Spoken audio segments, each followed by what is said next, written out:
Over 5,000 miles separate Washington, D.C. from the Midway Atoll, a trio of small islands centrally located between North America and Asia. Yet these islands are also at the center of a debate in the nation's capital about how to protect Midway's history and habitat.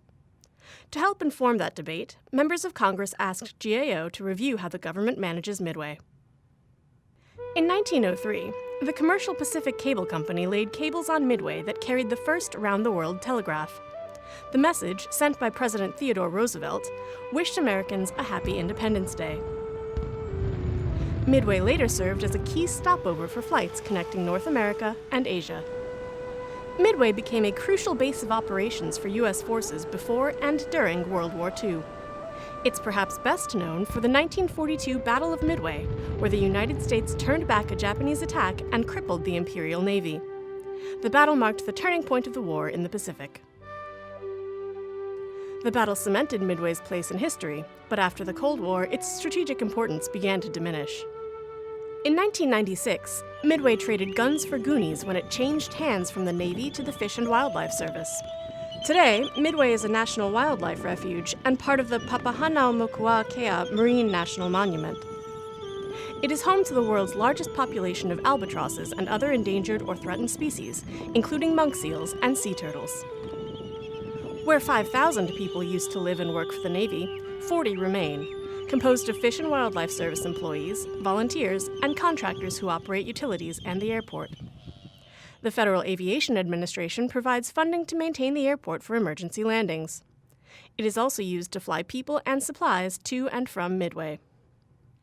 However, the budget for operating Midway, including funding from the Fish and Wildlife Service and Federal Aviation Administration, has fallen in recent years.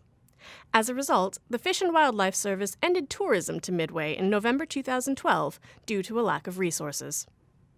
When it took responsibility for Midway, the Fish and Wildlife Service also inherited 63 properties eligible for inclusion in the National Register of Historic Places. However, officials say the agency lacks the resources to maintain them. Many buildings are already beyond their expected lifespan, deteriorated from salt, erosion, termites, and the tsunami that devastated Japan in 2011. Just one deteriorated cable station building remains from the commercial Pacific Cable Company's operations. The Fish and Wildlife Service demolished the others because they were beyond repair and a threat to the seabirds. Preservationists and other groups have raised concerns about the demolition of a number of historic buildings. Midway Theater, built for seamen during World War II, has also fallen into disrepair. However, the Fish and Wildlife Service was able to relocate the murals from the theater to the Pacific Aviation Museum in Honolulu. Today, Midway's isolation is a logistical and costly problem. Transporting people and supplies is difficult and expensive, compounding the challenges of preserving historic properties. In 2010, the Fish and Wildlife Service estimated that stabilizing the seaplane hangar, which supported the planes that warned of the Japanese attack, would cost $18 million, several times the agency's annual budget for such projects in the Pacific region.